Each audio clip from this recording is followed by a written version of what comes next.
नमस्कार दोस्तों, स्वागत है आपका डर की कहानी हमारे हिंदी यूट्यूब चैनल में।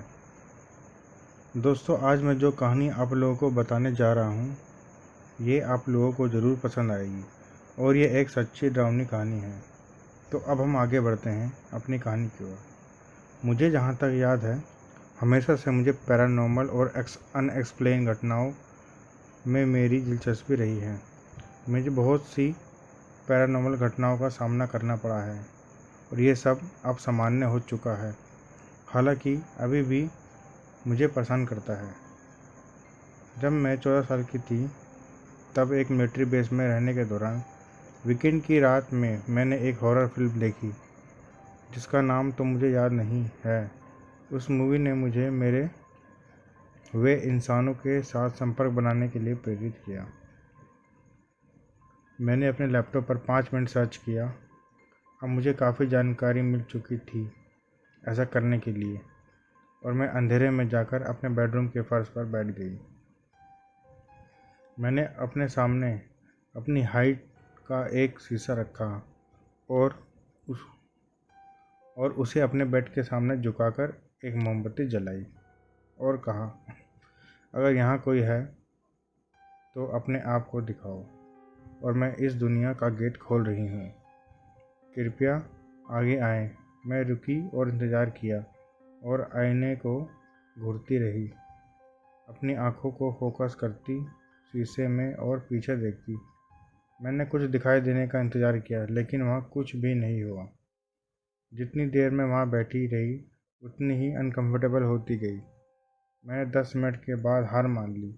आज तक मेरे साथ कभी ऐसा कुछ नहीं हुआ था, पर इसी दिन से मेरे साथ भूतिया घटनाओं का होना शुरू होने वाला था, जिसका मुझे ज़रा भी अंदाज़ा नहीं था।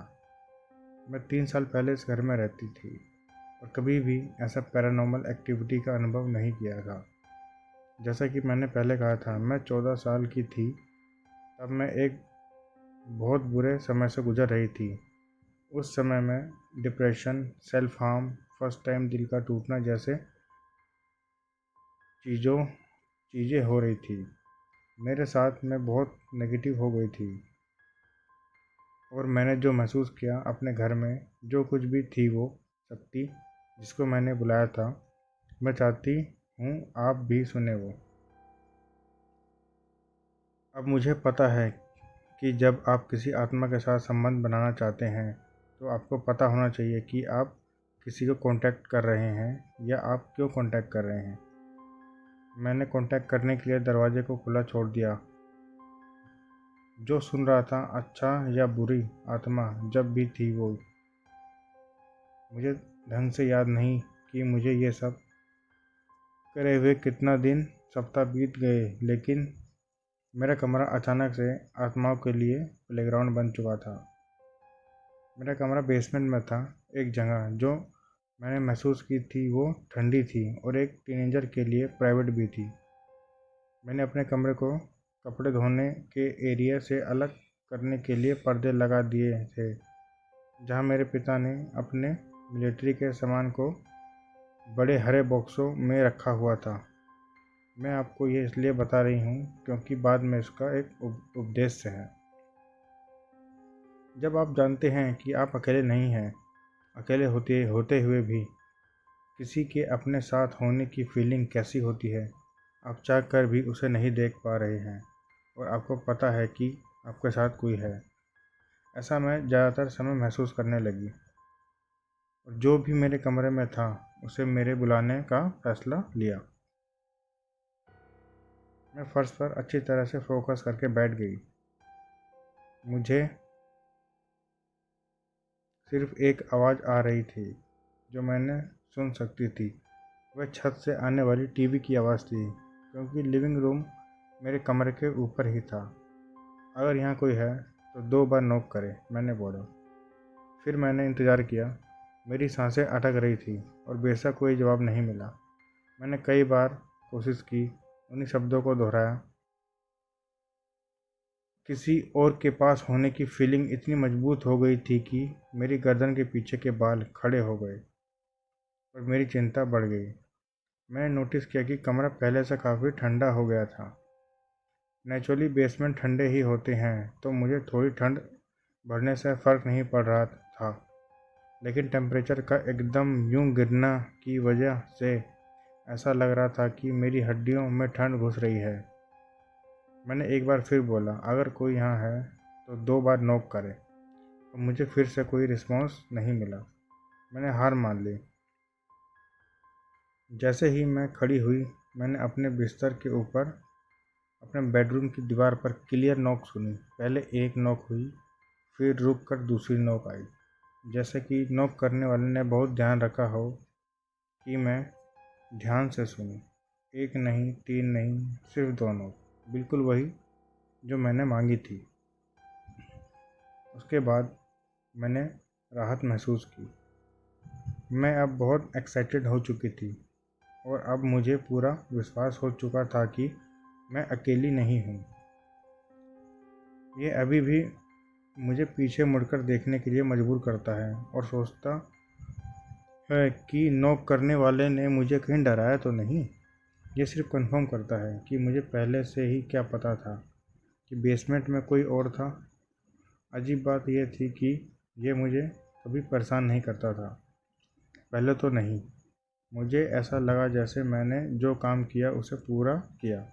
मैंने एक आत्मा से संपर्क किया। मैंने अपने आप को ताकतवर महसूस किया, हालांकि ये कभी नहीं दिखा।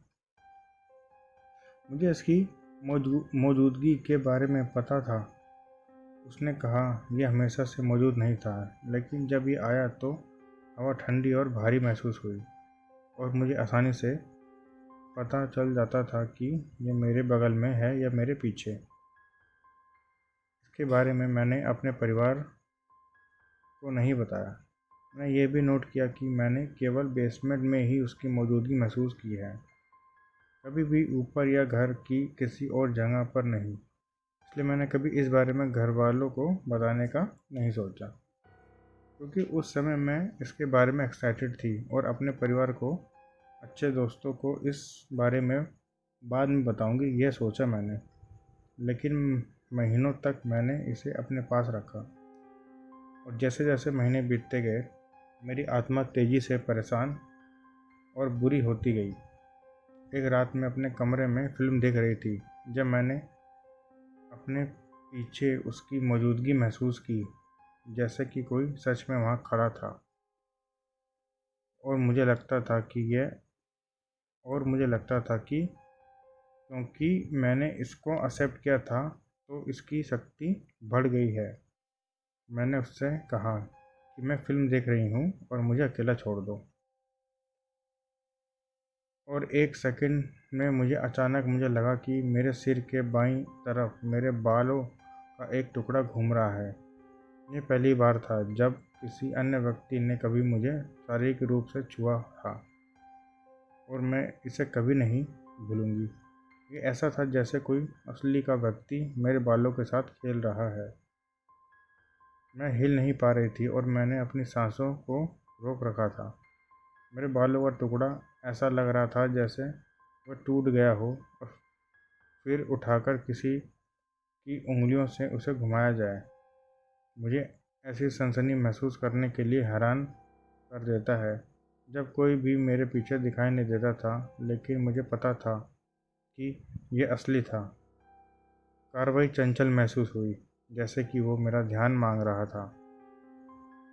एक बार फिर इसने मुझे डराया नहीं, बस मुझे हैरान कर दिया। जब यह तीसरी बार फिर ऐसा करने के लिए गया तो मैंने अपना सिर हिलाया और चिल्लाया, रुक, मैं अपनी फ़िल्म देखने की कोशिश कर रही हूँ। मेरी आवाज़ में गुस्सा था। फिर उसकी मौजूदगी गायब हो गई और मैं फिल्म में लौट आई। दोस्तों, अभी जो वीडियो में आप घर देख रहे हैं, ये वही घर है जिसमें ये सब कुछ हुआ था। दोस्तों, ये कहानी की शुरुआत है। मैं इसकी दूसरा पार्ट जल्द लाऊंगा। कमेंट बॉक्स में हमें ज़रूर बताएं कि स्टोरी कैसी लगी और अगर अच्छी लगी हो तो वीडियो को लाइक करके चैनल को सब्सक्राइब ज़रूर करना। देखने के लिए थैंक यू।